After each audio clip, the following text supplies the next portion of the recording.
Кутмандуу кечиңиздер менен урматтуу ЛТР телеканалынын көрүүчүлөрү. Алдыда сиздер 4 октябрда Кыргыз Республикасынын Жогорку Кеңешине талапкер, депутаттыгына талапкер партиялар арасындагы дебаттарды көрө аласыздар. Здравствуйте, уважаемые телезрители. Сегодня на телеканале ЛТР второй день теледебатов. У нас в студии кандидаты от политических партий, которые претендуют на кресло в парламенте. Отметим, выборы состоятся 4 октября. Хотелось бы также отметить, что на следующей неделе в 22:05 вы сможете уже посмотреть и задать свои вопросы лидерам политических партий. А сегодня мы приветствуем в нашей студии кандидатов. Студияда кызматта мен Бакыт Сакыбаев жана кесиптешим Юлия Яценко. Также у нас в студии с нами работает наш коллега, это Салабат Эркитаева. Она является модератором интернет-пространства. Здравствуйте, Салабат. Отметим, что Салабат будет принимать и мониторить ваши вопросы посредством страницы Facebook, на странице Facebook МТРК ЛТР, а также по WhatsApp номеру 0551 67 11 41. Ал эми бүгүнкү биздин дебаттарга Афганистан согушунун ардагерлери жана ушул сыяктуу кагылышууларга катышкандардын саясий партиясы Бирбол жана Кыргызстан саясий партияларынан өкүлдөр келишкен. Эскерте кетүүчү жагдай Борбордук шайлоо комиссиясынын чечимине ылайык бул жума ичи биздин каналдын дебаттарына саясий партиялардын өкүлдөрү катышат. Биз анда дебатка келген партия мүчөлөрү менен сиздерди тааныштырып кетсек, Афганистан согушунун ардагерлери жана ушул сыяктуу кагылышууларга катышкандардын саясий партиясынан Жогорку Кеңештин депутаттыгына талапкер Анара Ашикеева. Бирбол саясий партиясынан Жогорку Кеңештин депутаттыгына талапкер Руслан Акматбек. Кыргызстан саясий партиясынан Жогорку Кеңештин депутаттыгына талапкер Алмаз Райымбеков. Саламатсыздарбы, урматтуу партия өкүлдөрү? Алгач сөз алды менен биз сиздерге ар бириңиздерге 2 мүнөттөн убакыт беребиз. Бул убакытты сиздер шайлоочуларга кайрылуу үчүн колдонуңуздар. Уважаемые телезрители, уважаемые участники, позвольте вкратце вам объяснить условия наших теледебатов. Наша задача предоставить вам максимально возможности для того, чтобы вы подробно рассказали о себе и о вашей программе, предвыборной программе. Прежде чем мы начнем, у вас, уважаемые гости, есть ровно 2 минуты для приветственного слова телезрителям. Афганистан согушунун ардагерлери жана ушул сыяктуу кагылышууларга катышкандардын саясий партиясы. Сөз сизде. Рахмат. Кутмандуу кечиңиздер менен, урматтуу телекөрүүчүлөр. Биздин Афганистан согушунун ардагерлеринин партиясынын эң негизги максаты бул СССР тарагандан кийин жоготуп алган баалуулуктарды кайтарып келүү, социализмдин эң негизги идеяларын кайтарып келүү. Өндүрүш каражаттары, башкача айтканда, пансионаттар, алтын кен комбинаттары, фабрикалар жана башкалардын бардыгы карапайым элге таандык болуш керек. Биз мыйзамдуу жол менен тапкан мүлктү тартып алуу керектигин айтпайбыз. Биз өзүбүз бардыгыбыз чогуу курабыз дегенди айтабыз да. Биздин насаатчылар, Афганистан согушунун ардагерлери мыйзам сунуш кылып атабыз. Эгерде эл бизди колдосо, биз парламентке өтсөк, анда биринчи кезекте мыйзамсыз иштеп тапкан мүлктү конфискациялоо жөнүндө мыйзам кабыл алабыз. Бул мыйзам 95-жылдан берки бардык мыйзамсыз иш-аракеттерге жайылтылат. Эгерде кимде ким мамлекеттик кызматта иштеп, жалпы мүлкү 5 миллион сомдон көп болсо, ошол иштегенден баштап ал декларацияда жок болсо, анда мындай мүлктөрдүн бардыгы конфискацияланат. Иликтөө жүргүзүлөт. Соттолуп кеткендердин мүлкү 100% конфискацияланып, мамлекетке кайтарылып берилет. Конституцияда элдик сот деген берене бар. Ошо соттордогу коррупцияны жоюш үчүн биз элдик сотту иштетебиз. Элдик соттун курамы жөнөкөй карапайым адамдардан турат. Ким күнөөлүү эмес экендиги жөнүндө чечимди ушу элдик сот чыгарат. Ал эми сот болсо бир гана күнөөнүн даражасын аныктайт. Бул азыркы күндө бул иштебей жатат, ошону иштетишибиз керек. Биздин насаатчыларыбыз, Афганистан согушунун ардагерлери, Баткен жана Чернобыль катышуучулары, Советтер Союзунун балдары. Ошондуктан биздин партиянын максаты ушу мурунку Бирбол партиясы. Сөз сизде. Урматтуу мекендештер, саламатсыңарбы? Кутмандуу кечиңиздер менен. Кадырлуу агайын туугандар, биз Бирбол партиясынын талапкерлери мурда кийин болгондой эле учурда өлкөбүздү түрө кыдырып, миңдеген мекендештерибиз менен жолугуп, жерлерде, борбордуу аймактарда биздин штаб кадимкидей коомдук кабылдамадай бүгүн жүздөгөн, ондогон шайлоочуларды мекендештерибиз кабыл алып, алардын арыз муңун, алардын кеп кеңешин, сын пикирин угуп жатат. Элдин айтымында, биздин да байкаганыбызда, бүгүн бийликтин элдин арасында такыр кадыр баркы жок. Бүгүн бийлик тилекке каршы карапайым элди укпай калган. Ошондон улам бийлик менен элдин ортосунда ажырым мурда болбогондой күчөп кеткен. Анткени мамлекеттик кызматкерлер тилекке каршы карапайым калкты укпай калган. Азыр биз баарыбыз бул жерде туруп, биздин бири-бирибиздин пландарыбызды, бири-бирибиздин программабызды талкуулайбыз. Бул абдан маанилүү, бирок маселе андай эмес. Жанагы жогоруда мен айткан элдин көйгөйүн чечиш үчүн бүгүнкү бийликке биринчиден жоопкерчилик керек, экинчиден эрк керек, үчүнчүдөн билим керек, төртүнчүдөн чечкиндүүлүк керек. Ал эми жөнөкөй элге эмне керек? Жөнөкөй элге, карапайым калкка жөнөкөй нерселер керек. Жакшы турмуш керек, жумуш керек, эртеңки күнгө болгон ишеним керек. Анан өсүп өнүгүү керек. Муну биз кантип камсыз кылабыз? Муну дагы камсыз кылуу абдан оор нерсе эмес. Биринчи биздин жасай турган нерсе бул менчиктештирилип кеткен бийликти кайра элге кайтарып берүү. Муну ким кылат? Муну учурдагы бир болдун жаңы, жаратман, жоопкерчиликтүү, билимдүү, элден чыккан уул кыздары буюрса айта алабызбы, ишенимдүү түрдө айта алабыз. Ошол жаңы команда ишке ашырып так аткарат. Жогорку кеңешке барганда силердин үнүңөр, силердин ал жерде буюрса көйгөйүн чечкен топ болот. Алмаз мырза, сөз сизде. Саламатсыңарбы, урматтуу кыргызстандыктар. Биз дагы жогору айтып кеткендей, биз деле элден чыккан талапкерлербиз. Биз Кыргызстан партиясынын программасын элге тааныштырууда ойлондук да. Бардык эле партиялар эл үчүн бардык эле партиялардын сунуштары бирдей болуп калыптыр. Эл ишенбей калыптыр. Баары эле жыргатабыз дейт, өркүндөтөбүз дейт, муну чечебиз дейт, тигин чечебиз дейт, бирок эл ишенбейт экен. Ошону үчүн биз шайлоого чейин чечүү жолдорун так көрсөтүүгө умтулдук.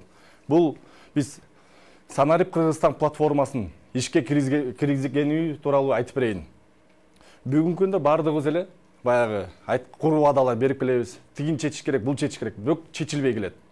Ал качан чечилет? Ал качан гана ар бир жараныбызга, мамлекетти башкарууга мүмкүнчүлүк түскөндө гана. Санарип Кыргызстан дегенде бул эмне өзү?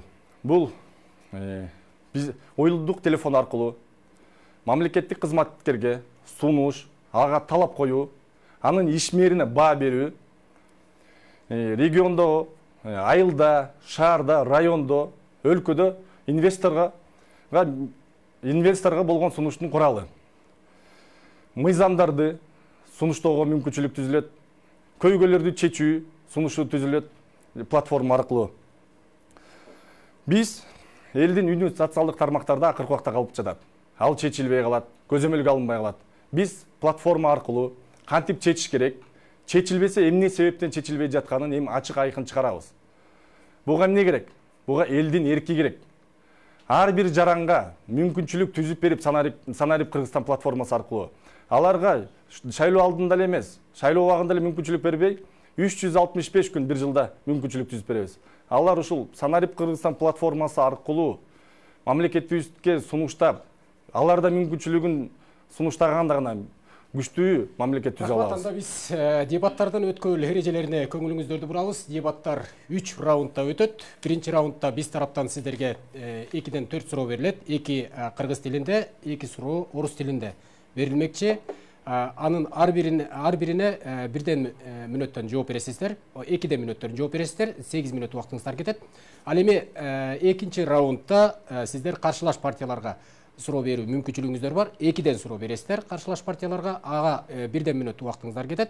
Ал эми биздин модератор Салават Эркетаева сиздерге өлкөнүн ар аймактарынан келген, социалдык тармактардан келген суроолорду бермекчи. Ага 4 суроо берилет. 1 мүнөт убактыңыздар кетет. Акыркы калган 2 мүнөттү сиздер шайлоочуларга кайрыласыздар. Сиздерге ошентип 20 мүнөттөн убакыт берилет. 2 мүнөттөн убакытты сиздер кайрылуу үчүн жумшадыңыздар. 18 мүнөттөн убактыңыздар бүттү, калды 18 мүнөт убакыт. Сиздерге бөлүнүп берилген убакыттын акыркы 2 мүнөтүн жана эскерткендей акыркы шайлоочуларга кайрылуу катары жолдосоңуздар болот. Сиздердин маңдайыңыздарда табылуу турат. Убактыңыздарды ченеп, өлчөп, карап, ошого карата жооп берсеңиздер болот. Наши дебаты призваны помочь гражданам сделать осознанный и правильный выбор, именно выбрать своего кандидата, свою партию, своего депутата. Перед тем, как начать первый раунд, я бы хотела объяснить условия. У нас на первый раунд выделено 8 минут. Вы видите табло, на нем циферблат. До 10 минут мы должны закончить наш первый раунд. Если вдруг на циферблате останется больше времени, например, 12 или 13 минут, то оставшееся время до 10 мы будем добивать вопросами по вашим программам. Анда биз биринчи раундту баштайлы. Итак, мы начинаем наш первый раунд.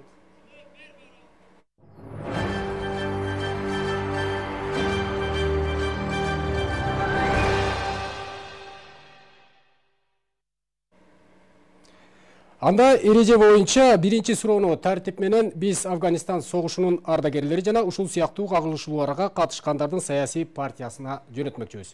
Бизде суроолор ар тармакта болмокчу, 4 тармак боюнча беребиз. Азыр биз сизге айыл чарбасы боюнча багыты тарабында суроо берилет. Айыл чарбасы үчүн кредит суудаларды дыйкан фермерлерге берүү дали жакшы жолго салынбай келет. Шунундар алып жөн жай дыйкандар алакан жайып калышууда.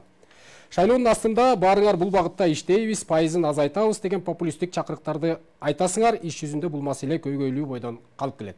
Бул багытта кандай иштерди жасайбыз деп пландап жатасыздар? Рахмат сурооңузга. Айыл чарба көйгөйү боюнча мен айтып кетким келет. Биздин Афганистан согушунун ардагерлеринин партиясында негизги программабыз боюнча холдинг түзүлөт да, элдик холдинг түзүлөт. Ошол элдик холдингдин алдында корпорациялар түзүлөт. Ошол корпорациялардын бири именно мал чарбачылык корпорациясы. Ошол корпорация, ушул программанын негизинде Кыргызстанда асыл тукум мал чарбачылыгын калыбына келтирүү, асыл тукум. Андан тышкары эң негизгиси жөнөкөй элге эмне керек? Ушу айыл чарба боюнча, мал чарбачылыгы боюнча жөнөкөй элге эмне керек? Сүтүн мисалы да, сүттү 25 сомдон өткөрүү. Өзүнүн алып аткан сүтүн канча убакыт ошол малды багып атат, анан сүт саап 12 сомдон өткөрүп атышат. Алар 25 сомдон өткөрөт да. Биздин ошол корпорация түзүлгөндөн кийин ошол корпорациянын ушу программанын негизинде этти 320 сомдон өткөрөт. Өзүнүн багып өстүргөн торпокторунун этин 320 сомдон өткөрөт.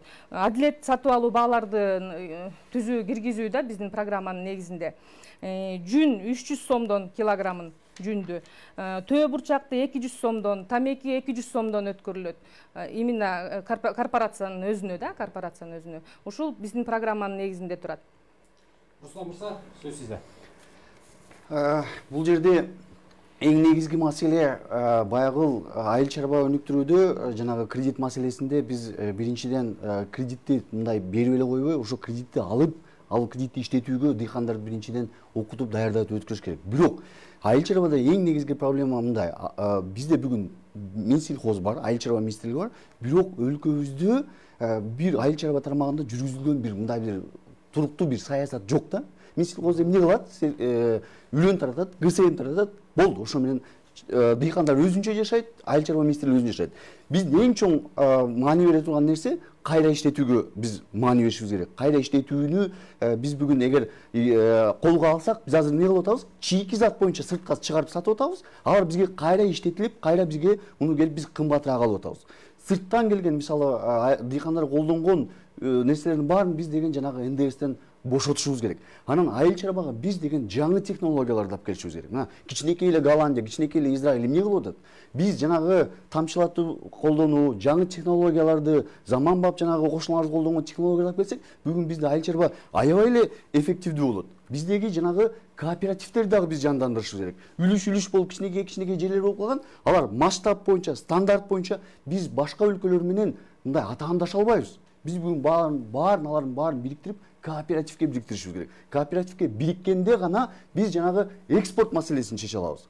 Экспорт маселеси чечилмейинче биздин айыл чарба тармагы өнүкпөйт. Биз ошол дыйкандарыбызга сырттан рынок таап беришибиз керек да. Эң чоң маселе ушул. Анан биз дыйкандарыбызды негизи мындай сыртка көп чыгарып, ошолорго дүйнөдө колдонуп аткан жаңы технологияларды биз үйрөтүшүбүз керек.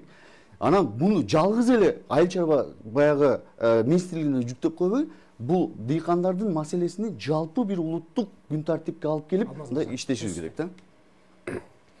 Бул айыл чарбасы биздин мамлекетибиздин локомотиви болуш керек. Экономикабыздын 67% элибиздин калкы айыл жергесинде турат. 67%ке туура багытта айыл чарбасын көрсөтүп берсек, бул 67% элибиздин жашоосу оңолот деген сөз. Бул кантип өзгөртсөк болот?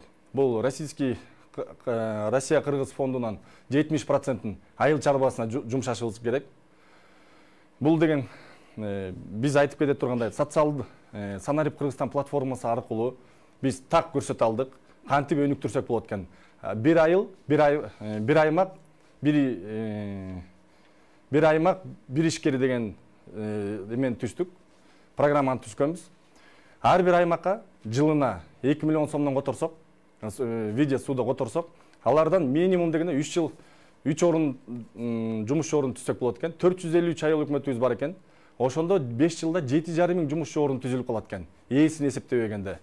Бул кандай тармактарда болот? Бул ошол эле айтылып аткан асыл тукум, ошол эле жаңы үрөн, ошондо гана биздин мигранттарыбызга токтогонго мүмкүнчүлүк түзүлөт экен да. Биз ошо Санарип Кыргызстан платформасы аркылуу так көрсөтө алдык. Биз жерлерди биринчи инвентаризация кылышыбыз керек. Бул Союздан тарагандан бери кылына элек, баардыгы элге өтүп кеткен. Бул кооператив кылганга мүмкүнчүлүк болбойт. Эл өзүнүн оокатын бербейт. Экинчиден, Союз тарагандан бери жердин лабораториясы ишке ашыла элеккен. Үчүнчүдөн, ал жерлерге кандай семирткичтер керек, анын баарын мамлекет камсыздап бериш керек, арзан баада. Төртүнчү, үрөөндөрдү биз алмаштырышыбыз керек. Кандай гана туура дыйкандарга туура үрөөндөрдү бергенде биз конкуренция түзүп бере алабыз. Бешинчи, бул Далее поговорим с вами о безработице. Многие политические партии предлагают различные моменты решения этого явления, плохого явления в нашем обществе. Скажите, пожалуйста, что ваша партия непосредственно предлагает для решения проблем безработицы? Так, пожалуйста, вам слово. Мен өзүбүздүн тилибизде эле жооп берсем уруксат да.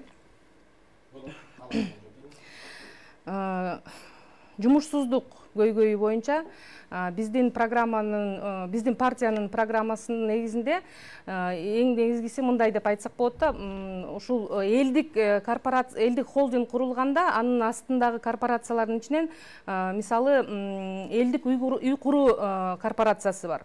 Элдик үй куруу корпорациясында биз айтып атабыз, үйлөрдү курабыз, комбинаттарды курабыз, өнөр жай ишканаларын курабыз, социалдуу маанилүү объекттерди курабыз деп, бала бакчалар, мектептер, ушулардын баардыгын курганда ушул мекемелерде ким иштейт? Жөнөкөй адамдар, карапайым адамдар иштейт.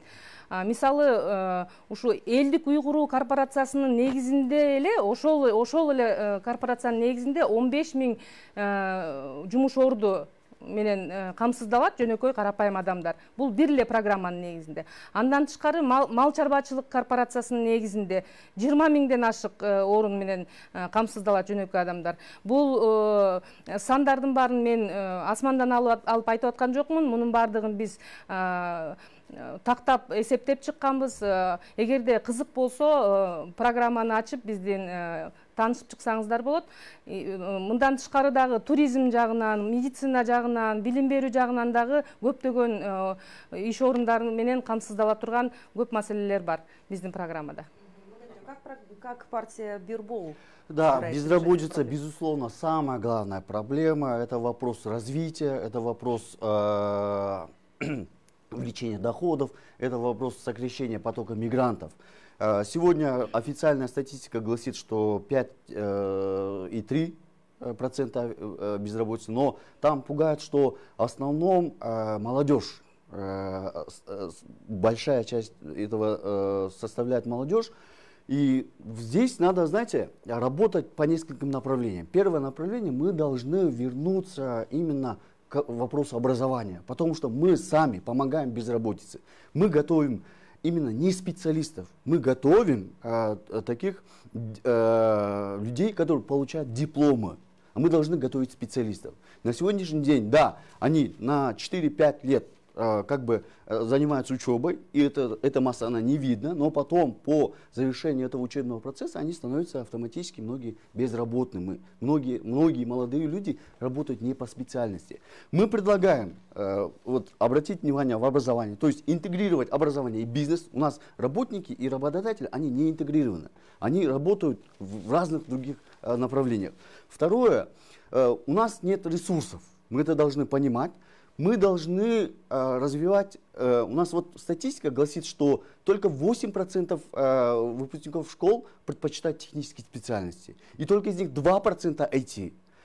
То есть вот мы можем сделать IT, то есть у нас такая уникальная страна, мы можем, у нас сейчас очень приоритетное направление, айтишник, то есть специалист IT-технологий, он может жить в Кыргызстане, но он может работать со всем миром. Мы это должны использовать. То есть, по примеру, например, тоже Беларуси, да? Страна с очень развитой IT-технологией. И статистика боюнча карасак, Кыргызстанда 5 көйгөй болсо, эң биринчи бул жумушсуздук болуп эсептелет экен. Бул жумушсуздук менен биздин партия эң жумуш орун түзүүгө шарт түзгөндөрдүн эң алдыңкылардын бири болуп эсептелет. Бул болсо биздин партиянын мүчөлөрү 10 000 жумуш орун түзүптүр. Биз ошону шайлоого чейин онлайн жумуш орун түзүп берип атабыз. 20 000 орун жумушун түзгөнгө мүмкүнчүлүгүбүз болот экен 41 жылдын ичинде. Бүгүнкү күндө баардыгыбыз интернетти жакшы колдонгонго үйрөндүк. 40% интернет менен камсыз болду мамлекетибиздинчи. Мегаком, Мошка, Билайнды караганда 95% элибизге жетет экен. Баарыбыз колдонгонду үйрөндүк. Эми акча жасоого мүмкүнчүлүк түзүлдү. Бүгүнкү күндө онлайнды карасак 13 000 жумуш орunu сунушталып жатат. Бүгүнкү күндө биз баштадык, старт алдык, окутуп баштадык. Кудай буйрса 1 жылдын ичинде биз 20 000 жумушчу орун түзүүгө мүмкүнчүлүк түзүлөт онлайн. Ошол эле IT тармагында жумуш орун көп бүгүнкү күндө заман талабына жарашачы. Жумушсуздукту жеңиш үчүн бул миграцияны токтолот. Жана да жогоруда айтылып кеткендегидей мигранттарды кантип токтотобуз? Бул деген ошол эле кайт эле үй тармагы бүгүнкү күндө оор көйгөй болуп эсептелет. Ошо үй тармагын чечишкенде биз жумушчуларды туура түзүп бере алабыз. Ал кандай чечилет? Биз деген инвесторлор келип жатканда ошолорго биринчи аларга жумушчу орун жетишпей жатат бүгүнкү күндө. Мамлекетибиз кички болуп, саныбыз элибиздин жумушчулары мигрант болуп кеткендиктенчи. Ошондуктан биз туура үй маселесин чечүүгө мүмкүнчүлүк түзүшүбүз керек. Ал кантип чечилет? Ал деген биздик аннуитивный методго өтпөй кредитование.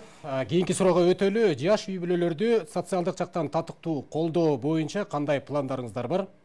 Анан партиянын конкреттүү кадамдарын, кандай чараларды көрө тургандыгы жөнүндө айтып берсеңиз. Жаш үй бүлөлөрдү, мисалы биздин мал чарбачылык корпорациясында жаш үй бүлөлөр, айыл жергесинде турган жаш үй бүлөлөр мисалы кой бакканды билет деп коелду. Кой бакканды билет, ошо мал чарбачылыгы менен иш жүргүзүп ушинтип келген да. Бирок ал жерде эч кандай шарттар түзүлгөн эмес. Ошо биздин мал чарбачылык корпорациясынын негизинде биз ошол жаш үй бүлөлөргө мисалы 10 асыл тукум уй берип, анан ошол уйларды бага турган сарайларды куруп берип, анан ошол үй бүлөлөргө турак жай, ушундай нерселерди кылганга ошо биздин программабызда камтылган ушундай маселелер. Андан тышкары элдик үй куруу корпорациясы боюнча жаш үй бүлөлөр үчүн дагы мисалы 7 000 сомдон баштап төлөмдөр, бир айдагы төлөмдөр 7 000 сомдон баштап, баштапкы төлөмдөр жок, пайыздар жок. Жаш үй бүлөлөргө бул дагы аябай чоң жардам го деп ойлойбуз. Анткени жаш үй бүлөлөр жаңыдан үй бүлө куруп, жаңыдан жумушка орношуп, айлыктары аз болгондуктан алар өздөрүнө көп нерселерди көп нерсени эмете албайт да, кандай десем, көп эмете алышпайт. Ошондуктан биз жаш үй бүлөлөргө ушундай жакшы маселелерди койгонбуз өзүбүздүн программабызда. Рахмат, Руслан мырза. Жаш үй бүлөлөрдүн эң негизги маселеси мына былтыркы жылдын статистикасында жаңы үйлөнгөн үй бүлөлөрдүн 25% ажырашып кетет экен. Бул эмне дегендик? Бул жалгыз эне дегендик. Бул атасыз калган мындай толук эмес үй бүлөнүн балдары дегендик. Бул эмне дегендик? Бул кирешеси азайып, ошол жалгыз эне баягы баланы багууда кыйынчылык тартат дегендик. Биз айтып атабыз да, биздин өлкөбүз социалдык өлкө болуш керек. Социалдык багыттагы өлкө болуш керек. Бирок социалдык багыттагы өлкө дегендик мындай акча таратуу, акча берүү эмес да. Бул бирдей мүмкүнчүлүктү баарына тартуу. Ошондуктан эң биринчи жанагы пандемияда да көрбөдүкпү, өзгөчө үй бүлөнүн ичиндеги коммуникацияны биз бул жаш үй бүлөдө үй бүлө куруу, бала тарбиялоо деген нерселерди биз бул коммуникацияны биз үйрөтүшүбүз керек. Муну мектепте да берилбейт экен, жогорку окуу жайларында да берилбейт экен, бул кээде бизди тилекке каршы үй бүлөдө да берилбей калат экен. Бул эң биринчи ушул маселени чечишибиз керек. Экинчи маселе, биз жаш үй бүлөгө мисалы эмне керек? Үй маселеси керек, билимин, мисалы иш тажрыйбасы, жумушка орношуш керек, анан жанагы балдарны бала бакчага, анан кийин мектепке бериш керек. Бул эми бири-бирине чиелешкен мындай татаал маселелерде биз жанагы үй маселесини, турак жай маселеси абдан аябай мындай актуалдуу маселе. Муну чечиш үчүн жарым үй бүлөлөр бөлүнүп миграцияга кетип калат. Бүгүн биз жеке мамлекеттик өнөктөштүн принциптеринин негизинде ушул маселени чечсек болот. Мамлекет курулушчуларга социалдык заказ берип, ушу жаш үй бүлөлөргө жеңилдетилген шартта үйлөрдү берсе болот. Бүгүнкү күндө ошо жаш үй бүлөлөрдүн дагы муктаждыгы болгон, мисалы ошол эле билим берүү менен жана саламаттык сактоо. Бул жагынан да аябай кыйналышат. Мисалы прописка институтун жоюшубуз керек. Бүгүнкү күндө көптөгөн жаш үй бүлөлөр шаарда келип, ошол мамлекеттин социалдык кызматтарын колдоно албайт. Кыргызстан партиясы. Жаш үй бүлөлөрүн бекитиш үчүн бул биз үй бүлөлүк институтту бекитишибиз керек, кайра карап чыгуу керек. Социалдык гана муктаж үй бүлөлөр ажырашуу дегенден мен алысмын. Көбүп кеткендер деле ажырашып атат, көрүп турабыз баарыбыз. Биз өзүбүздүн салтка жараша, өзүбүздүн баалуулукка жараша кайтып келишибиз керек. Көрүп тургандай эле баягы үй бүлөлүк муктаж адамдар дагы ажырашуудан көп учурап атат. Бул деген ошол эле миграция проблемасы көп учурда так айтылып жатат. Миграцияны чечишибиз керек. Анткени миграция ата-эне үй бүлөнүн бир эле мүчөсү, же күйөөсү, же аялы мигрант болуп кеткенде, балдардын тарбиялоосу да бузулуп атат. Ал атасы жок же апасы жок чоңойгон бала, ал башкача болуп чоңоюп атат. Ошондуктан биз бул деңгээлде биз Санарип Кыргызстан платформасына так көрсөтө алдык. Институттарды кантип бекитебиз, миграция маселесин кантип чечебиз, бир аймак, бир ишканага кантип көрсөтө алабыз да. Ар бир аймакка инвестор аркылуу бир тармагын көрсөттүк. Кандай үй бүлөлөргө $300 салсак, бир аймактарга адамдар төлөгөнгө, үй бүлөлөр төлөгөнгө мүмкүнчүлүк түзүлөт экен. Ошол эле үй салынып баштаганда үйеси салууга катышса, ага скидка берилет экен. Инвесторлор менен бул тармакта абдан катуу сүйлөшүү болду. Алар ошол эле үй бүлө бүткөндөн кийин инвестор ошол эле аймакка завод салганга мүмкүнчүлүгү түзүлөт экен. Экинчи тармак бул мамлекет тарабынан 8%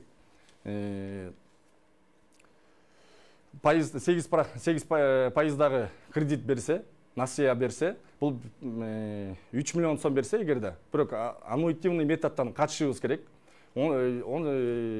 Канча? 180. Уважаемые кандидаты, я предлагаю далее нам с вами поговорить об инфраструктуре, а именно о дорогах. К сожалению, мы, конечно, ремонтируем дороги, особенно в последние годы, но все дороги отремонтировать невозможно, особенно в регионе, в глубинке. Там дорожная артерия очень в плачевном, конечно, состоянии. Отремонтировать полностью все дороги за счет бюджета невозможно. Скажите, пожалуйста, что ваши партии предлагают в решении вот этой вот дорожной проблемы? Есть ли какие-то варианты без того, чтобы взять кредиты и, возможно, как-то за счет внутренних средств решить проблему дорог?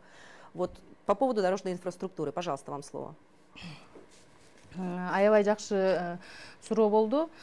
Биз кредит берүү деген суроого каршыбыз да. Кредит бербеш керек деп айткыбыз келет да биздин партия. Анткени кредит деген бул жөнөкөй карапайым адамдар үчүн эң аябай оор нерсе. Анткени проценти, пайызы көп да, 2 эсе болуп төлөнөт да. Ошондуктан жол маселесин айтып атасыздар, туурабы? Жол маселеси деп. Мисалы биздин жана элдик үй куруу корпорациясы программасында биз үй курабыз деп атабыз, үйлөрдү курабыз. Мисалы Фин компания, Элематик Фин компаниясы менен буга чейин сүйлөшүүлөр жүргүзүлүп биз аркылуу алардын тажрыйбасы эметтик да, кандай десем, өздөштүргөн жокпуз, бардыгын көрүп чыктык, бардыгын көрүп иликтеп чыктык да. Ошол компаниянын тажрыйбасы колдонуп, биз ушул программанын аркасында ушундай үйлөрдү куралы деп айтып атпайбызбы? Ошондо курганда, мисалы, айыл жергесинде коттедж үйлөрдү курабыз деп атабыз да. Айыл жергесинде куруш үчүн, мисалы, заводдор, фабрикаларда в основном 90% ошо каражаттар, үй куруу каражаттары ошол заводдордо жазалат да. Үйлөр болсо конструктор катары эле чогулуп, тез аранын ичинде бүтөт. Ошол айыл жергелерине жеткирүү үчүн жолдор керек да, туурабы? Биз ошо заводдорду куруу менен, үйлөрдү куруу менен жолдорду кошо курабыз да. Ал жака транспортировка кылып алып барышыбыз керек. Ошол дагы маселелер каралган да биздин программадачы. Ошол эле жолдорго колдонула турган каражаттар биздин заводдордон чыгарылат. Мисалы, үйдү курганда биз 2 подъездүү 10 этаждуу үйдү 3 айдын ичинде курабыз деген, биринчи этажын 3 айдын ичинде курабыз деген эсептөө бар да. Ушу жол маселеси ушул биздин бардык программалардын негизинде каралып чыккан. Бул мен азыр элдик үй куруу корпорациясынын эле негизинде айтып бердим. Калган программалардын негизинде дагы ушул аябай түпкүрүнө чейин каралып чыккан да. Мал чарбачылыгында деле 15 секунд убактыңыз бар. Деги эле ушул кантип кредит албай жашайт деп ойлойсуз? Бир-эки сөз менен айтып койсоңуз, сиз айтып атасыз, кредит албаш керек биздин элде деп атасыз. Биздин корпорацияны карапайым адамдар түзөт. Ошол карапайым адамдар биздин корпорациянын акционерлери болот да. Түшүнүктүү. Бир бол партиясында. Я прошу прощения. Дело в том, что когда Бакыт задавал вопрос, циферблат не остановился, и у вас есть еще 10 секунд, поэтому вы можете закончить. Буквально 10 секунд ваш. Ошол карапайым адамдар ушул корпорациянын акционерлери болот. Мисалы, биздин ушул элдик үй куруу корпорациясынын программасынын негизинде биз мисалы ушу мамлекет тарабынан бөлүнгөн 10 миллиард сом акча, ушу ипотечный кредитованияга бөлүнгөн акчаны, ошол акчаны биз ошо комбинаттарды курууга жумшайбыз деген. Бир бол партиясында сөз. Знаете, этот вопрос, он очень такой...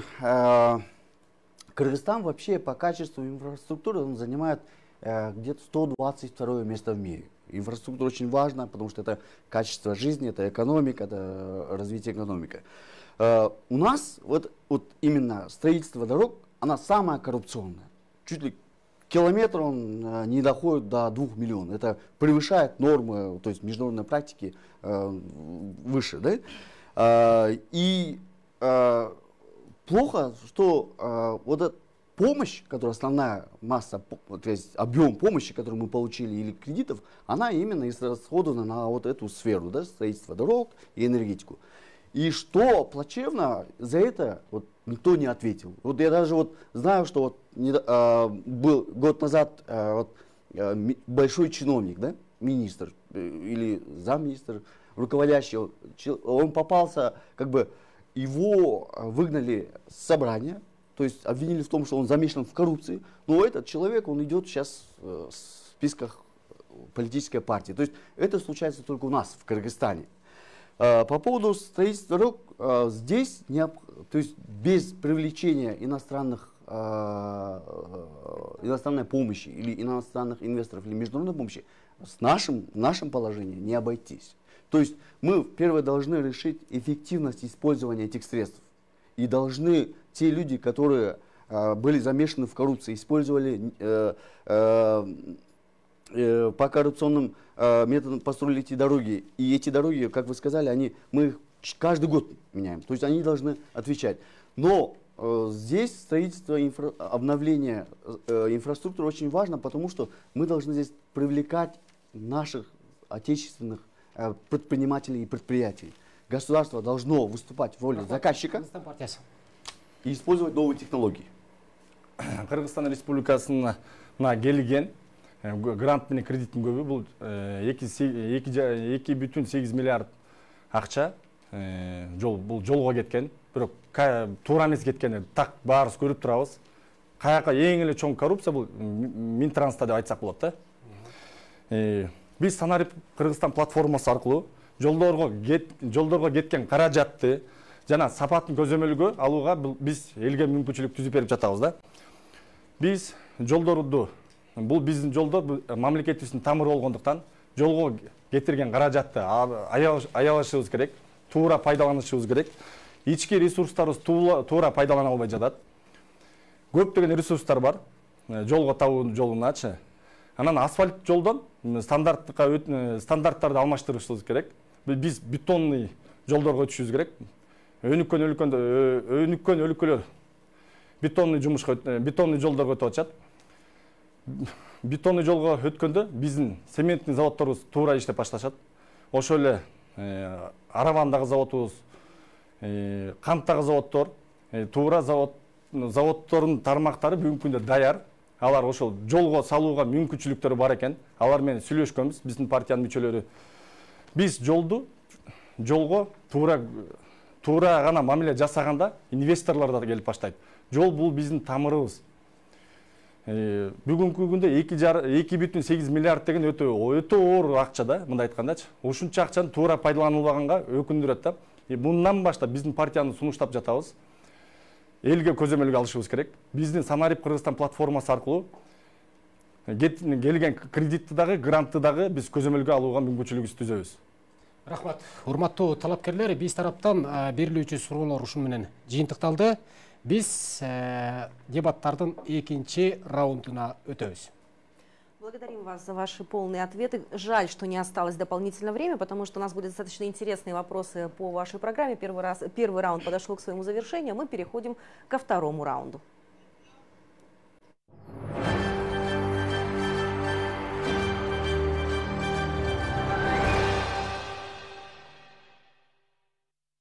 Урматтуу телекөрүүчүлөр, сиздер 4 октябрда боло турган Кыргыз Республикасынын Жогорку Кеңешинин 7 чакырылышынын депутаттыгына талапкер партиялар арасындагы дебаттарды көрүп жатасыздар. Урматтуу талапкерлер, бул экинчи раундда сиздер каршылаш партияларга 2ден суроо бергенге укугуңуздар бар. Ар бир суроо үчүн 1 мүнөттөн убакыт сарпталат. Анда сөз Афганистан согушунун ардагерлери жана ушул сыяктуу кагылышууларга катышкандардын саясий партиясы Бирбол партиясына берген сурооңуз. Мен эч кимиңиздерге суроо бербей эле коеюн. Анткени биз насаатчыларыбыз менен ушинтип чечим чыгарганбыз. Эгерде суроо берсем, мен сиздерге тийишип, ушундай бир нерселерди чукуп айтышым керек да. Биздин анткибиз келген жок. Мен сиздерге суроо беришиңиздер керек. Бул Борбордук шайлоо комиссиясынан атайын бекитилген жоого ылайык. Андан сырткары сиздер мен кайрылуу катары, каалоо катары айтсамбы деген ойдо болгом да. Демек сиз 2 суроо бергенге тең каршысыз. Каршымын. Макул, анда Бирбол партиясы. Мен каалоо катары айтып кетким келет да. Ошол убактымды, суроо берген убакытты мен каалоо катары айтып кетким келет. Жооп суроо берген убакыт сиздерден талап кылынбайт. Жооп берген убакыттарда гана мүнөтүңүздөр кетет. Анда суроо беришим керек. Суроо беришиңиз. Анда суроо берейин. Бирбол партиясы, да? сиздердин мал чарбачылык боюнча программаңыздын негизинде ушул айыл жергесиндеги азыркы болуп жаткан айыл өкмөттөрүнүн жумушу, айыл өкмөттөрүнүн кылып жаткан программалары деп коелу да. Ошолор боюнча кандай иш аракеттер жүргүзүлдү силердин программалар негизинде? Биз негизи айыл өкмөттөрү мал чарбачылыкты биз айыл чарбанын ичинде мындай бөлүп карабайбыз, жалпы айыл чарба деп карайбыз. Негизи бул маселени дагы аймактар деп карайбыз. Биз ал жерде биринчиден жанагы экономикалык эркиндикти ошол айыл өкмөттөрүнө элге негизи бериш керек. Биз биринчиден жанагы өкмөттүн ыйгарым укуктарын жоебуз, акимдерди жоебуз, институттун жоебуз. Айыл өкмөттөрүнө көбүрөөк акимдер, баягы айыл кеңештери шайлаган акимдерге көбүрөөк ыйгарым укуктарын беребиз. Азыркы учурда айыл өкмөттөрүнүн эң чоң проблемасы текшерүү органдары көп. Эч бир демилгени аткара албайт булар. Бирдеме кылайын десе текшерүүдөн коркуп эле инициативасыз демилгеси отура берет, анан кайдан өнүгүү болот. Ошондуктан буларга биз мүмкүн болушунча эркиндикти берип, мүмкүн болушунча алардын демилге көтөрүп, элдин турмушун жеңилдеткенге биз шарт түзүшүбүз керек. Ошол баягы бийликти, биз айтып аткан бийликти буларга биз беришибиз керек. Ошондо гана аймактарда кандайдыр бир өнүгүү болот. Анан айыл өкмөттөрүнү айылда эле баягы камабай, негизи Кыргызстанды мындай дүйнөгө интеграцияланган, дүйнө менен атаандаша турган бир өлкөнүн ичиндеги айыл өкмөт түшүнүгүнө ээ болушубуз керек да. Баягы айыл өкмөтү номиналдуу, формалдуу болбой. Анда сиздин бул партияга берген сурооңуз. Экинчи суроо бербейби? Экинчи суроону бериңиз. Экинчи суроону берейин. Кечиресиздер. Туризм жагы сиздин программаңыздагы туризм жагында эң негизги максат катары эмнени карадыңыздар? Туризмде биз биринчиден өлкө туризмге ылайык, эркин болуш керек. Анан бизде ички туризм быйыл аябай өнүктү. Ички туризм биздин экономиканын өнүгүүнүн бир көрсөткүчү катары ички туризм сырткы туризмден дагы маанилүүрөөк болуш керек.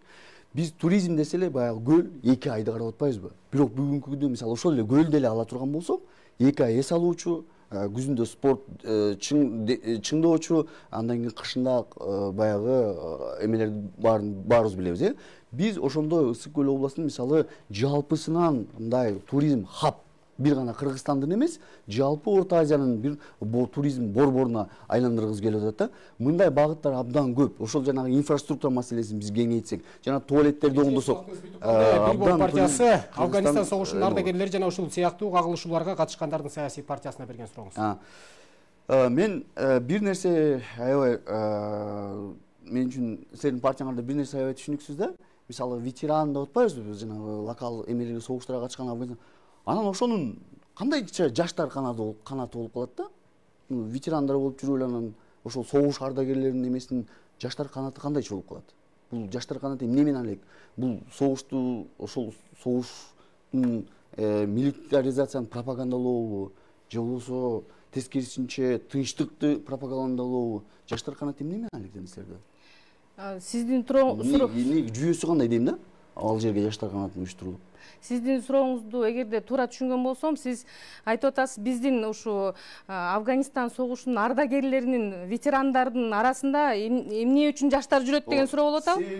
Себеби Афганистан согушун баарыбыз эле билебиз да, кандай болгон, бизден эми бул Советтер Союзунун катасы деп айтылат. Бейгүнөө канча киши бизден эле Кыргызстандан эле 700-800ге жакын киши курман болгон, каза болгон. Анан эми муну бир кандайдыр бир улантып милитаризацияны пропагандалоонун бир кажети барбы ушинтип жаштар канаты аркылуу? Биздин жооп берейин бул суроого. Биздин Афганистан согушунун ардагерлеринин партиясынын курамында чындыгында эле ардагерлер гана эмес, жаштар дагы бар. Полностью курамы биздики карапайым адамдардан турат и жаштардан турат да. Ардагерлер и жаштар. Жаштарыбыздын кээ бирлери ошол ардагерлердин уулдары, кыздары бар биздин партиябыздын талапкерлердин арасында, мүчөлөрдүн арасында. Алар өздөрүнүн ата бабалары кылган нерселерди, ошол нерселерди кайра кайтарып келүү мурунку. Экинчи сурооңуз. Мен дагы эле ошого түшүнгөн жокмун. Ошондо силер согушту пропагандалап атасыңарбы? Же бул катаны мындай сактап, андан ары бул катаны дагы жаяйын деп атасыңарбы? Жок, биз согушту эч кандай пропагандалаган жокпуз. Биздин мен башында айтып кетпедимби? Биздин эң негизги максат ошо СССР кулагандан кийинки жоготуп алган баалуулуктарды кайтарып келүү. Социализм кайсы баалуулуктарды? Мисалы 30 жыл болду, мына 30 Советтер Союзу кулагандан кийин 29-30 жыл болду деп коелду да. Ошол кулагандан кийин эч нерсе кылынган жок, эч нерсе өзгөрүлгөн жок. Биздин өлкөдөчү мындай өлкөнү өнүктүрүш үчүн. Афганистанга дагы аскер жибериш керек банда биздин Кыргызстан кандай? Жок, сиз мени түшүнбөй жатасыз. Мисалы ошо 30 жыл мурун, ошол эле мисалы туризм боюнча сиз жооп бердиңиз, 30 жыл мурун биздин эс алуучу жайлар, пансионаттар айтып коеюн, мына Аврора, Голубой Сыкуль деп атабыз, ошондой нерселер көп курулган, мисалы Советтер Союзу убагында, туурабы? Көптөгөн нерселер кылынган. Ошолор мисалы Советтер Союзу кулагандан кийин эч нерсеси кылынган жок. Биз ошол Убактыңыз бүттү. Биримдик партиясы Кыргызстан партиясына берген сурооңуз. Бир бол партиясы кечиресиз. Мен Алмазмырзага мындай бир суроо берейин дедим эле.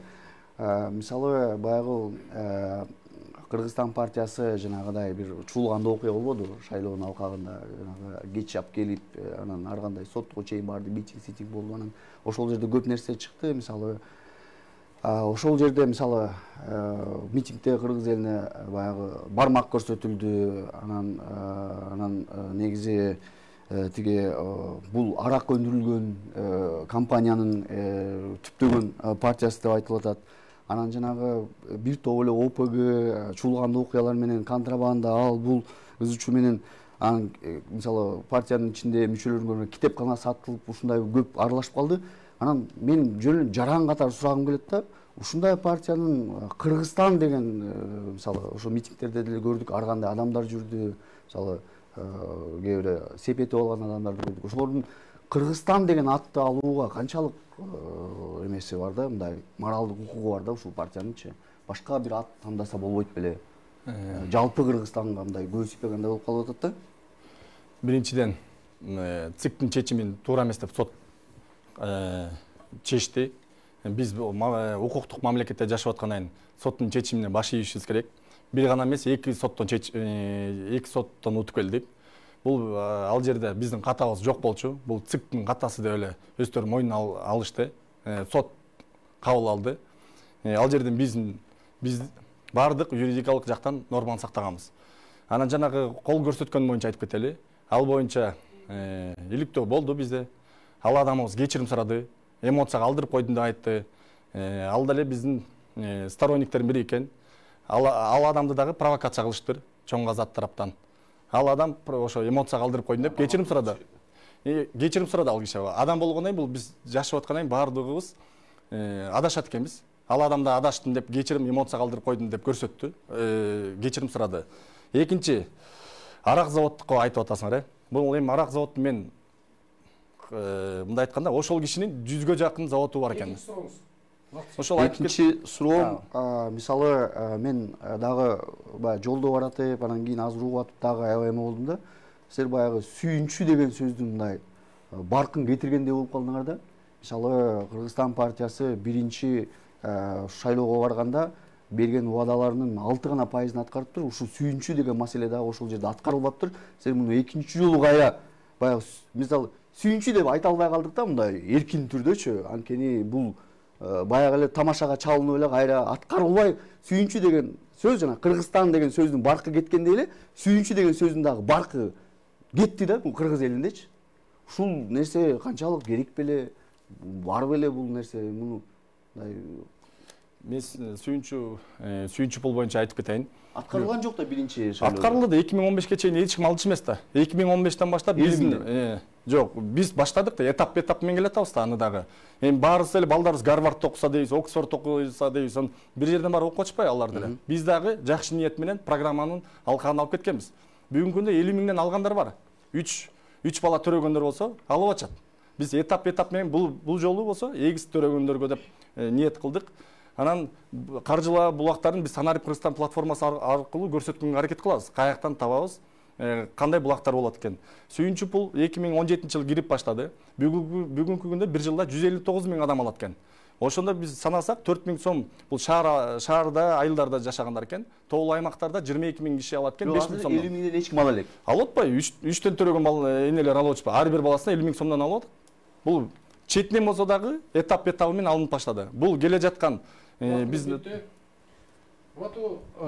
сиздин эки сурооңуз калды, Кыргызстан партиясына берилелик. Мен жанагы айтып кеткендей эле, мен правиланы айтып койбодуңарбы? Калуу айтканга болбойт, суроо эле бериш керек депчи. Мен ошол эле мнениямда калгым келет. Шашып эле Бир бол партиясына программасы боюнча эмне мени, кайсы маселе мени кызыктырып атса ошол жөнүндө сурап койдум. Кыргызстан партиясына менде суроо жок. Бербейм. Кыргызстан партиясында каршылаш партияга берген сурооңуз. Программаңызды карап чыксак, биздин Кыргызстанда 70% билимсиз деп айтып жазып турсаңар да. Бул каяктан алган статистика? Ошону мага кызык болду да. Кайсы эсептөөнүн иликтөөсү болду да бул? Биз программаны түзүп жатканда ошол эгерде сиз билим берүү, биздин билим берүү боюнча билим берүү тармагындагы программаны окусаңыз, биз андай статистиканы эмне үчүн жаздык? Биз университеттерди курабыз. Ошол университетте бесплатно, акысыз окуй турган университеттерди курабыз депчи. Ошондой программанын негизинде ошондой нерсени жазганбыз да. Эмнеге 70% билимсиз дегенибиз, анткени көбүнчө эле биздин балдарыбыз деп коелу, биздин балдарыбыз, инилерибиз, сиңдилерибиз окуй албай калат, карапайым адамдардын. Анткени каражат жок окуганга. Каражат жок. Көбүнчөсү биздин эл азыр жакыр деп айтсак болот да. Ошон үчүн алардын ошо окуганына каражат жок болуп эле окубай калып, анан көбүнчөсү билим алганга. Бирок тактоо иретин айтып кетейин. Конституцияга жараша ар бир жаран биздин балдарыбыз бекер билим алууга мүмкүнчүлүгү бар. Бул эми силер асмандан алган экен, бул тактоо иретин айтып кетели. Бул болсо дагы сизге да кошулуп кетсек болот. Эми көп адам билимсиз болуп барат. Неге? Бул эски система менен келаткан үчүн. СССРдин. Биз жаңы форматка өтүшүбүз керек. Балдарга сабак берип аткандачы. Ошондо бул азыр балдарыбыз ата-энебиз урушпаса экен, для галочка окуп калды. Кызыктуу кылышыбыз керек. Биз ошол жолдорун Санарип Кыргызстан платформасы аркылуу көрсөткөнгө аракет кылабыз элге. Экинчи суроом болсо, программаңызда бар экен, жогорку технологиялык жана креативдүү экономиканы түзөбүз деп турсуңар. Бул кандай жол менен түзөсүңөр? Кененирээк айтып берип койсоңар. Именно экономика тармагын. Жогорку технологиялык жана креативдүү экономиканы түзөбүз деп жазып турсуңар да, программаңарды карасакчы. Мисалы, ушул суроого байланыштуу биздин ошо медицина тармагындагы ошо мындай эме кылып кетейин, жалпылаштырбай конкретно айтып кетейин, ошо экономиканы өнүктүрүү, мисалы медицина корпорациясы программасынын негизинде бизде IT цифровизация, санариптештирүү деген бир пунктубуз бар. Анткени IT технологии, новый технологии да. Ошону мисалы көбүнчө эле биздин врачтарыбыз 70-ке чыгып калган, 60-ка чыгып калган жакшы адис врачтарыбыз бар. Алар ошол IT технологияны өздөштүргөн эмес, азыр өздөштүрө албайт да, азыркы эмедечи. Бир бол партиясына берген сурооңуз. Бир бол силердин программаңарда жакшы долбоорлор бар экен, бирок ишке ашы нереально экен да, мындай карагандачы. Англис тили менен программдоо сабактарын 1-класстан баштап киргизебиз деп турсуңар да. Бирок мугалимдерди эле камдаш канча убакыт кетет? Бул канча убакытын санап чыктыңарбы? Эми азыр программдоо жанагы англис тили деген бул биздин дүйнө менен интеграцияга жардам берет. Анткени кыргыздар компьютер тили, анан англис тили бүгүн билим алууга жардам берип, баягы өнүгүүгө эң чоң салым кошкон эки тил деп айталы. Азыр эми ааламдашкан дүйнөдө, интернет өнүккөн өлкөдө, дүйнөдө жашап атпайбызбы? Азыр мисалы көп эле нерселер онлайн өтүп атат. Биз бул маселени, биз негизичи эмне үчүн деген маселени чечсек, кантип деген маселе ал чечилет. Ал өзүнөн өзү чечилет. Биз баарыбыз түшүнүшүбүз керек, баарыбыз түшүнүп атабыз. Бүгүн англис тили керек, бүгүн компьютер керек. керек деп чечим чыгаргандан кийин ал кантип маселеси, ал мындай эле майда чүйдө маселе. Бул келечектеги долбоор экен да, мындай чечим жолун көрсөтпөп турсуңар да. Бул программага жазып көрсөтпөп. Бул программада айтылган, бирок ал деген чечим жолун так көрсөтүлбөйдө, популисттик заявление экен. Андан ары экинчи сурооңуз жок, башка. Андан ары чоң бир китепчебиз бар, ал жерде деталдуу түрдө жазылган. Болду, рахмат. Экинчи суроом болсо, айыл чарба министрлигинде модернизация кылабыз деп турсуңар да. Кандай жол менен кыласыңар аны? Айыл чарбасыны модернизация кылабыз. Мен жанагы суроодо айтып кетпедимби? Эң эле биринчи бүгүн дыйкандарыбызга биз жаңы технологияларды алып келишибиз керек. Биз бүгүн дыйкандарыбызга жанагы жаңы рыноктарды алып келишибиз керек. Министрлигин деп айтып атасыңар силерчи? Бул айыл министрлигин биз жанагы айыл чарба министрлигин бүгүн айыл чарба статистика мекемеси болуудан куткарабыз. Ал келип элге, парламентке жооп бере турган министр абалына алып келебиз. Анан ал жерде жооп берет да, мыйзам боюнча. Жооп бербейт да. Жооп берет, парламентке келет, отчетун берет. Жанагы ал жерде окуган адамдар мурунку кылымдан жолун көрсөтүп бербейсиңер, кантип модернизация кылыш керек. Бүт баары деген жана китепте деталдуу түрдө жазылган. Бизде негизи видение бар, команда бар, анан аракет бар, биз мунун баарын жасайбыз. Бул да популисттик заявление экен да, мындай айтканда. Жок. Так жол көрсөтүп атпайсыңар. Жок, 30 жылдан бери өзгөрбөгөн айыл чарба министрлигин бир күндө өзгөртүү айтып берүү мүмкүн эмес да. Бизде так ушуга жооп бар болчу, биз өзүбүздүн Санарип Кыргызстан платформасы аркылуу так көрсөтүп беребиз. 21-сентябрда көрсөңүздөр болот. Рахмат. Биз дегеле бөлүштүрүлгөн убакыттар боюнча 6 мүнөткө чейин сиздердин жоопторуңуздар болуш керек эле, бирок каршылаш партияңыздан суроо болбогондугуна байланыштуу биз 2 суроо бергенге укугубуз бар. Даярбыз. Сиз жооп берип койсоңуз, бүгүнкү санариптешкен заманда дегеле санариптештирүү жаатында сиздерде кандай пландар бар? Бүгүнкү күндө ушул жаңы заманбап технологияларды алып келүү же болбосо ушуларды Кыргызстанга тартып келүү, балдарды билим берүүдө башка жаатта болобу, бизде заманбап технологиялар менен камтуу жаатында жакынкы аралыктарда ишке ашуучу конкреттүү пландарыңыздар барбы?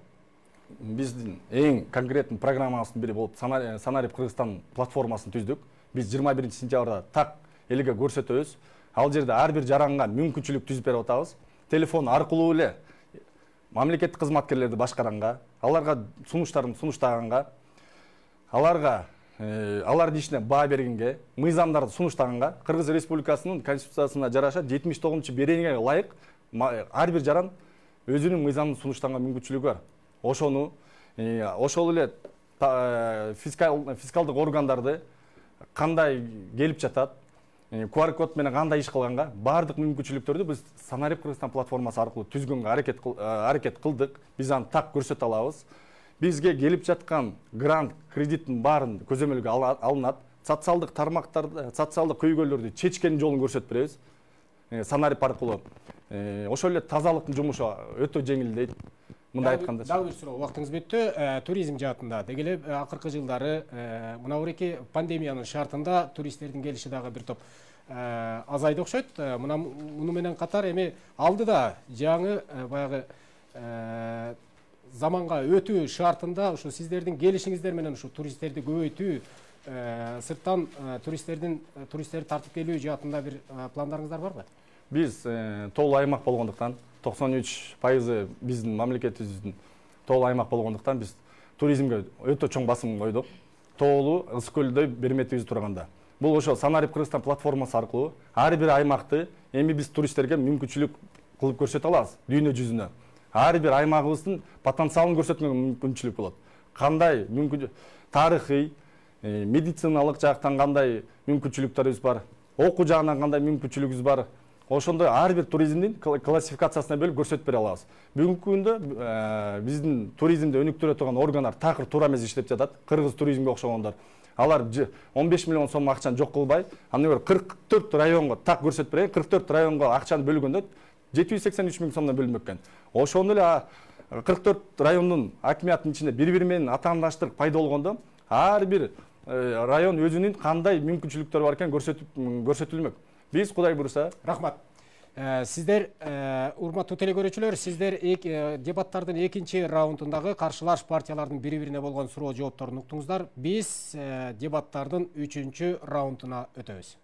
Итак, завершился второй раунд наших теледебатов. Напомню, что в этом раунде кандидаты задавали друг другу вопросы. Все вопросы были острые, интересные, ответы были замечательные. Благодарим. Итак, мы переходим к третьему раунду.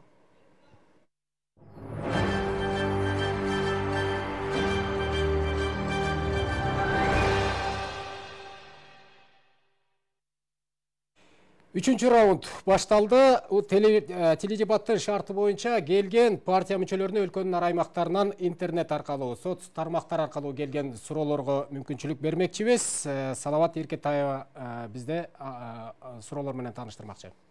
Итак, мы начинаем третий раунд. Напомним, что с самого начала в эфире вместе с нами была наша коллега Салабат Эркетаева. Она была модератором.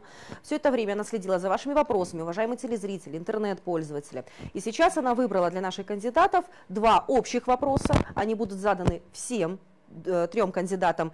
И два вопроса отдельно каждому представителю сегодняшних партий. Итак, Салабат, вам слово. Рахмат кесиптештер. Саламатсыздарбы, да бир жолу бизге азыр WhatsApp жана Facebook баракчабызга аябай көп суроолор келди. Мен ошонун арасынан эң маанилүү деген маселелерди көтөрүп чыктым. Биринчи суроону айтсам, биринчи азыр жалпы суроо берем, ар бириңиздер бир мүнөткө ошол жооп бер. Так, мына. Өлкөдө эң маанилүү көйгөй бул коррупция. Кай жакка барба, пара бермейин ишти бүтүрүү мүмкүн эмес дейт. Силердин партия коррупцияны жеңүүдө аткара турган 3 эле кадамды санап бериңиздерчи. 3 эле кадам. Сизде сөз? Коррупцияны жок кылуу боюнча мен буга чейинки айтып кеткендегидей, мисалы сот системасында элдик сот системасын киргизүү, элдик сот киргизүү эмес, бул конституцияда бар нерсе, бирок иштебей жатат. Коррупцияны жок кылуу, мисалы соттордун коррупциясын жок кылуу да, ошон үчүн биз элдик сотты иштетишибиз керек. Элдик сот иштесе, анда коррупция жок болот. Эл өзү ошол элдик соттун курамы карапайым адамдардан түзүлүп, ошол карапайым адамдар ким күнөөлүү эмес экени жөнүндөгү чечимди чыгарат дагы, ошол чечимди сот кабыл алат. Ошондо бул жерде коррупция жоюлат го деген ойдо биз ушундай маселени. Элдик сот. Экинчи, үчүнчү. Коррупция бардык жерде, анткени мисалы медицина тамамында. Тербек мырза, сизге суроо, экинчи суроо. Руслан мырза, экинчи суроо сизге ошо коррупция боюнча 3 негизги кадамды айтып бере аласызбы? Эң биринчи биздин өлкөбүздө коррупция менен коррупционерлер күрөшөт.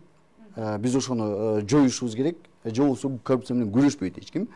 Экинчи, мүмкүн болушунча өлкөбүздө мамлекеттик кызматты, мамлекеттин баягы экономикага, бизнесмендерге, ишкерлерге, ишканаларга кийгилишүүсүн токтотушубуз керек. Жанагы бүт берилген кызматтардын баарын деген санариптештирип, автоматташтырып, жөнөкөй жаран, жөнөкөй ишкер мамлекеттик кызмат менен, мамлекеттик орган менен дегеле алака курбай тургандай, бир мамиле болбой тургандай бир абалга алып келиш керек. Коррупционерлер кантип жеңет? Жок, мен ошо айтып атам, коррупцияда бизде жеңилбеген себеби коррупция менен бизде коррупционерлер күрөшөт. Булар жанагы Финполду жоюш керек, УКМКнын тармагынан АКСти алып чыгыш керек дагы, булардын негизги коррупция менен күрөшүү милдетине кийгилиштирбеш керек. Bizde жалаң гана ушул баягы отурган жерлерин менчиктештирип алып эле, анан муну бизнеске айландырып алган. Кезек сизде Кыргызстан партиясына. Коррупцияны жеңиш үчүн бул Санарип Кыргызстан платформасы аркылуу биз коррупцияны оперативдүү чечкенге аракет кылабыз. Биз шайлоого чейин киргизебиз деп айтып кетпедикпи? Элге мүмкүнчүлүк түзөбүз. Коррупция болгон жерге ыкчам түрдө элдин сунушу түшөт. Ошо платформа аркылуу биз оперативдүү чечебиз. Бул ар кайсы убакта таможняда болобу, салык кызматында болобу өзүнүн кошелектор болуп келген. Ошолордун арылыш үчүн бул санариптештиребиз. Бул платформа аркылуу биз оперативдүү чечебиз. Качан гана адам менен жолукпаганда, качан ар бир жаран коррупция болгон күрөшүн чечимин көрсөткөндө биз жеңебиз деп ойлойм.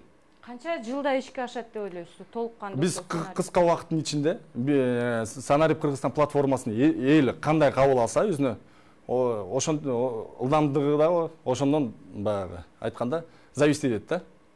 Рахмат сиздерге. Экинчи суроо. Жер участоктарын берүү токтоп турат. Атайын мораторий салынган учурунда. Бирок бул проблема аябай топтолду дейт. Керек болсо жарылчу акыбалда. Элетте ар бир үйдө 3-төн 4төн үй бүлө жашайт. Алар жер алып, үй салып, бөлүнүп чыгуусу керек эле. Бирок жер берилбей жатат. Суулуу жер берилбейт, адыр, кайракы жерлер берилет дешкен эле. Бирок ошол кайракы жерлер да берилбей жатпайбы? Эмне себептен? Сизде жооп? Бул суроого мындай деп жооп берсек болот. Мораторий турган азыркы учурда мораторий турат. Ошо жерлерди берилбей жатат, турабы? Ошондой суроо болуп атабы? Эмне себептен? Ошо мораторий турган үчүн берилбей жатат жерлер. Элетте ар бир үйдө 2-3-4төн үй бүлө жашайт дейт. Алар жер алып, үй салып, бөлүнүп чыгуусу керек эле өзүнчө. Суулуу жер берилбейт, адыр, кайракы жерлер дагы берилбейт. Эмне себептен ошол үй бүлөлөр бир жерде ошентип жашаш керек? Жерди кантип алабыз деп жатышат да. Бул жерден биздин өкмөттө эгерде мораторий коюлган болсо, ошол мораторийди кайрадан карап чыгыш керек. Менин оюмча, карап чыгып ошол айыл аймактарындагы. Сиздердин партия өтсө, ушул жер жаатында кандай иштерди аткарасыздар? Ошону айтсаңыз анда.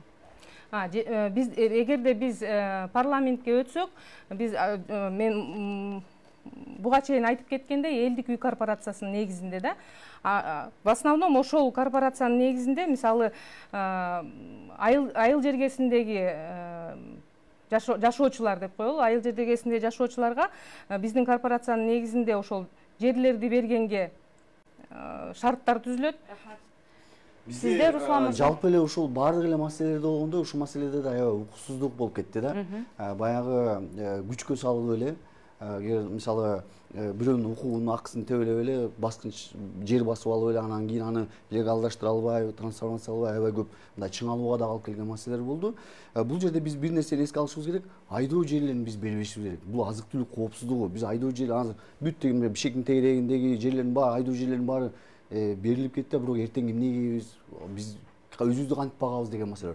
Бул жерде мамлекет, бийлик кээде мындай бир арбитр ролуну же болбосо жөнгө салбай атат да, акырын маселени чечпей, муну таштап коюп атат. Ал жерде анан жарандар бири менен баягы карама каршы келип чыңалууга себеп болот. Бул маселени мындай коркпой, үркпөй, маңдай тескеге отуруп, сүйлөшүп, укукта кандай белгиленсе ошондой кылып чечиш керек. Бул жерде муну качпаш керек да. Анан кайрак жерлер боюнча, кайрак жерлерди бизди деген жанагы айдоо жерлерин айлантуу боюнча дагы бир иш аракет дагы бүгүнкү күндө көрүнбөй келет. Рахмат сизге. Сизде жооп? Биз платформа аркылуу жерлерибизди инвентаризация кылабыз, Санарип Кыргызстан платформасы аркылуу. Анан гана анализдеп, биз аларга көп кабаттуу үйлөрдү салганга мүмкүнчүлүк түзүлөт. Ага дагы каржы булактарын көрсөтөбүз. Экинчиден, платформанын мүмкүнчүлүгү биздин Санарип Кыргызстандын мыйзамга өзгөртүү киргизгенге болот. Мораторийга да киргизсек болот ошондо да. 79-беренеге ылайыктап, эгерде жарандарыбыз сунуш түшсө, 10 миңден ашык колдоочу тапса, жогорку кеңешке киргизгенге мүмкүнчүлүк түзүлөт. Алар баягы элдин көбүн укканга мүмкүнчүлүк түзүлөт. Бардыгы мыйзам түрүндө чечилиш керек. Мораторий болдубу, элден гана сунуш түшүш керек.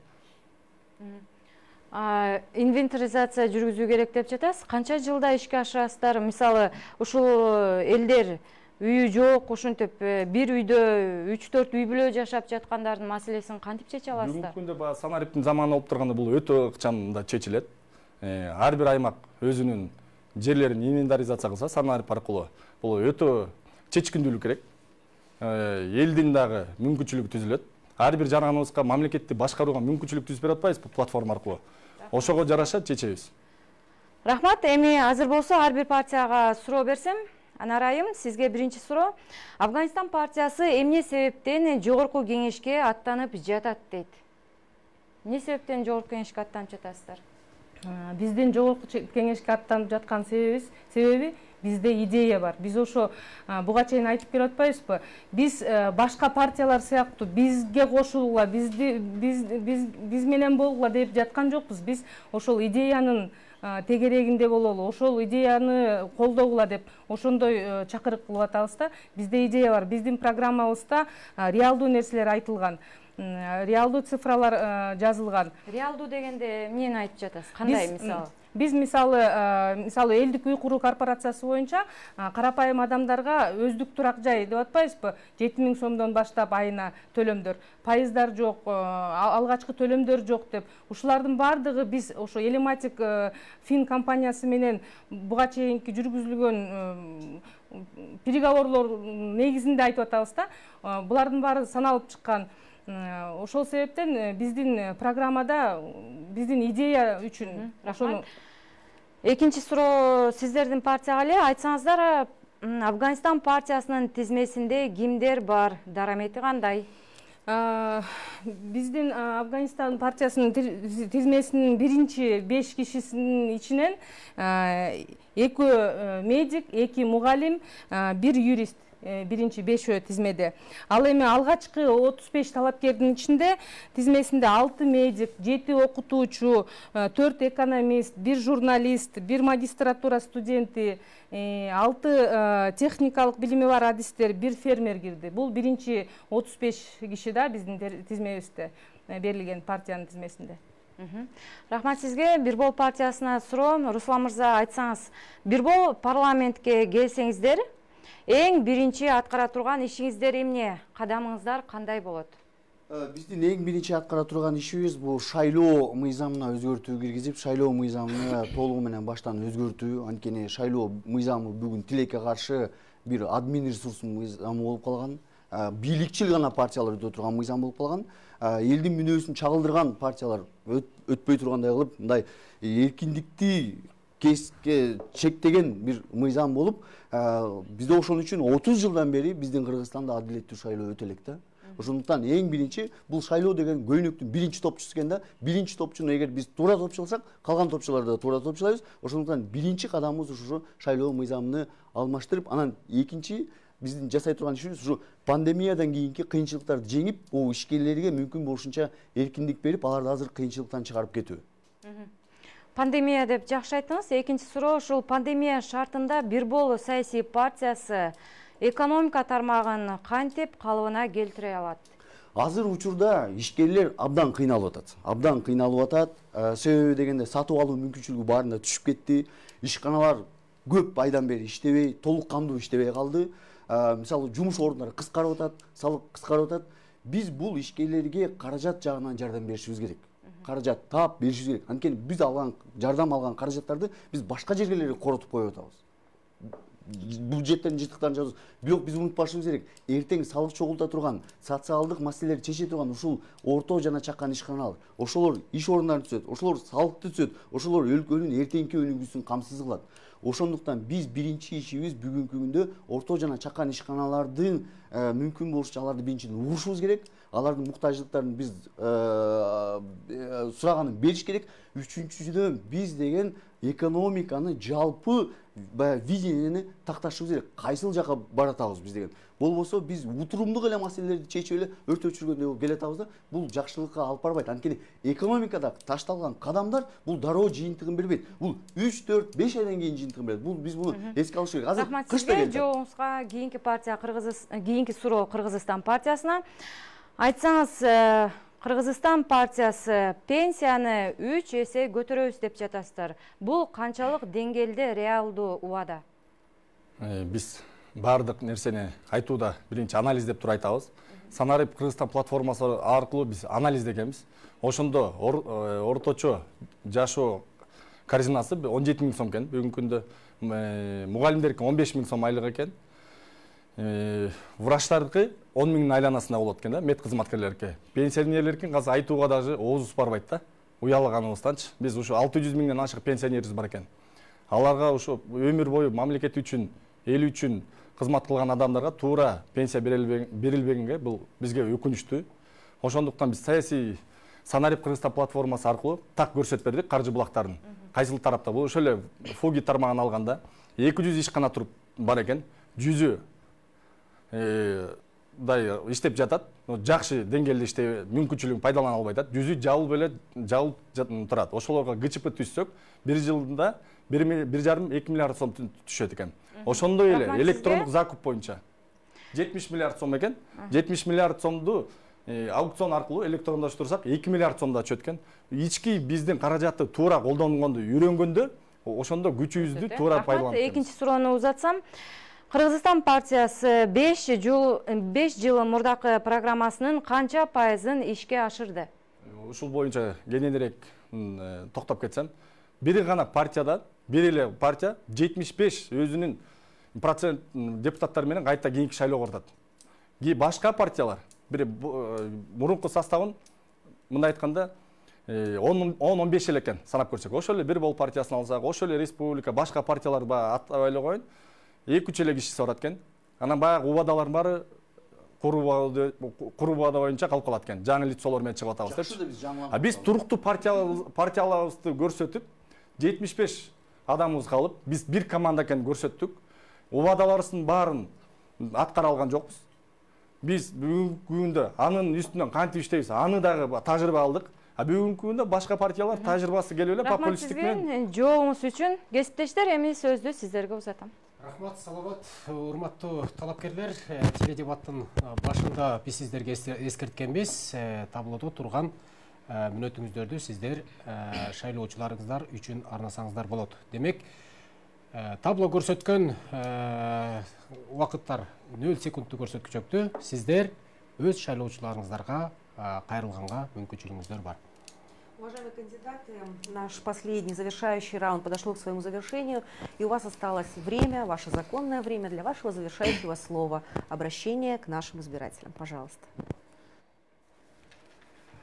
Биздин Афганистан согушунун ардагерлеринин партиясынын максаты Кыргызстан, Россия, Казакстан, Армения, Белоруссиянын ортосунда бирдиктүү валютасы бар, ички чек аралары жок союзду түзүү. Элдик холдингти ал эми анын алдында корпорацияны түзүп жана аны бардыгын элге таандык кылуу. Үй куруу корпорация программасы карапайым адамдар, мугалимдер, дарыгерлер, жумушчулар, куруучулар, дыйкандар үчүн түзүлгөн. Биздин эң негизги максатыбыз ортомчуларды жок кылуу, адилет сатып алуу бааларын киргизүү. Бул сүттүн литри 25 сом, эттин килограммы 320 сом, жүн 500 сом килограммы, төө бурчак 200 сом килограммы, тамеки 200 сом килограммы, пахта 80 сом килограммы. Андан тышкары ар бир карапайым адамга элиталык турак жай айына 7000 сомдон баштап төлөмдөр, баштапкы төгүмү жок, пайыздар жок, ашыкча төлөмдөр жок. Биздин насаатчыларыбыз, Афганистан согушунун ардагерлери, улуу Советтер Союзунун акыркы жоокерлери, улуу өлкөнүн балдары деп айтсак болот. Биздин партия улуу өлкөнү кайтарып беребиз. Чыныгы элдик депутатты кайтарып беребиз. Адамдар үчүн, адамдардын жыргалчылыгы, жакшы жашоосу үчүн кабыл алган жашоосу үчүн мыйзамдарды кабыл алып, жана реформаларды өткөрө турган элден чыккан адамдарды алып келебиз парламентке. Бул биздин мекенин алдындагы эң башкы милдетибиз. Биздин партиянын, Афганистан согушунун ардагерлеринин партиясынын эң башкы милдети. Сиз калган секундаңызды толук пайдалансаңыз болот. Биз 1 секундуңузду дагы студияда алып калганга укугубуз жок.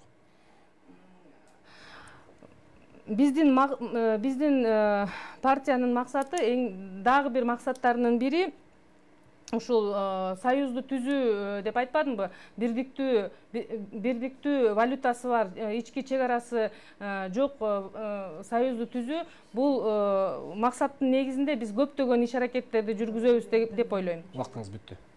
Бир бол партиясы сөз сизде. Урматтуу мекендештер, дагы бир жолу силерде кутмандуу кечиңиздер менен кадырлуу агайын туугандар, эмнеге бир бол партиясы? Себеби бир бол партиясы бийликчил партия эмес. Бир бол партиясы бийликтин арыгын чапкан партия эмес. Ал жерде айтылбадыбы? Бир бол партиясын түптөгөн команда мурун коррупцияга аралашып же болбосо кайдыгер бийликтин өкүлү болгон эмес. Бир бол партиясы ошол эле убакта радикалдуу төңкөрүшкө чыңалууга үндөгөн же болбосо бир ызы-чууга үндөгөн бир партия эмес. Бир бол партиясы бүгүн 98% жаңыланып, жалаң жаштардан түптөлгөн, бул жаштардагы кече күнү же бүгүн бир жерден келе аламыз, буга чейин элдин түйшүгүн тартып, ошол эле элдин уул кыздарынан түптөлгөн жаңы лейлектен ат башыга чейин Кыргызстандын бардык аймактарынан келген биздин эле кыргыздын уул кыздары. Биз жаңы жаратман жоопкерчиликтүү партиябыз. Ошол статистика боюнча эң билимдүү, жогорку билимге көп болгон партия, билимдүү партия бүгүнкү күндө Бир бол партиясы. Эң жаш боюнча, орточо жаш болгон партия бул Бир бол партиясы. Ошондуктан биз коомду, өлкөнү өзгөртөбүз.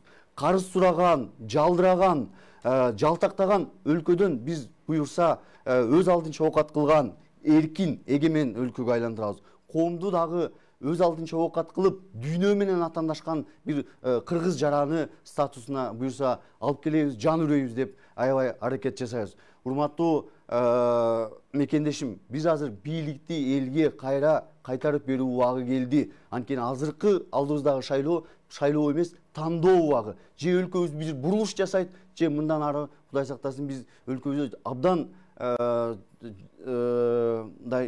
чыңалуу бир күтүп тургандай. Кыргызстан партиясы.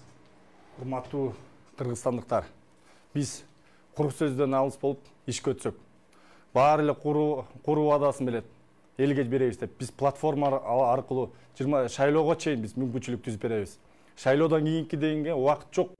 Биз 21 сентябрда көрсөтөбүз кантип депутаттарды, кантип министрлерди, кантип сот тармагын көзөмөлгө алууга болгонун.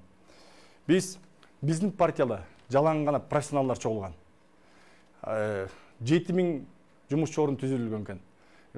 Налог тарабынан 4 миллиард сомго жакын төгөт экенбиз.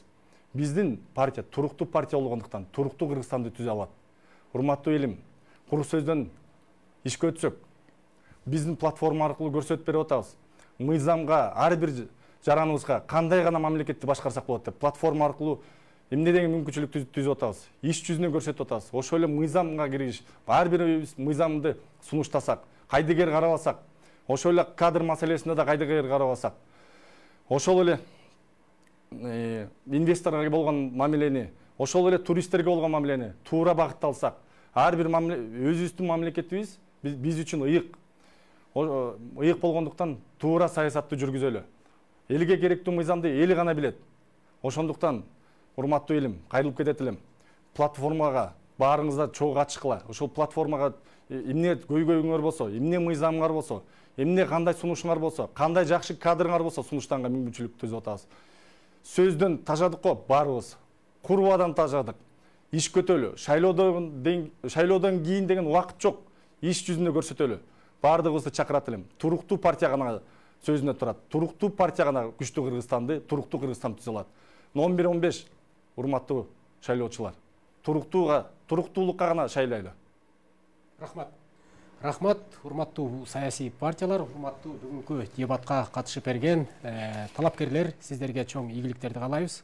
Ишиңиздерде ийгилик болсун, алдыдагы шайлоодо чоң ийгиликтерге жетишиңиздер. Урматтуу телекөрүүчүлөр, биз бүгүн үстүбүздөгү жылдын 4 октябрында өтө турган Кыргыз Республикасынын Жогорку Кеңешинин 7 чакырылышынын депутаттыгына талапкер партиялар арасындагы дебаттарга күбө болдуңуздар. Бизде бүгүн Афганистан согушунун ардагерлери жана ушул сыяктуу кагылышууларга катышкандардын саясий партиясынан Жогорку Кеңештин депутаттыгына талапкер Бир бол саясий партиясы жана Кыргызстан саясий партиялары катышты. Уважаемые кандидаты, уважаемые телезрители, вот и завершились наши сегодняшние теледебаты. Позвольте, я напомню, кто сегодня был у нас в студии. Это Анара Шикеева, представительница политической партии, ветеранов войны в Афганистане, участников других боевых локальных конфликтов. Также Руслан Акматбек, представитель партии Бир бол, и Алмаз Раимбеков, представитель партии Кыргызстан. Я больше чем уверена, что сейчас вы стоите и думаете, что что-то было недосказано, что-то было не рассказано до конца. Но поверьте, сегодня вы выглядели очень достойно. Благодарим вас за ваши ответы. А я хочу напомнить, что завтра в 22:05, уважаемые телезрители, наши интернет-пользователи, мы встретимся здесь же, в этой студии, и продолжим наши теледебаты. Всего вам доброго. До свидания. Түнүңүздөр бейпил болсун. Саламатта калыңыздар.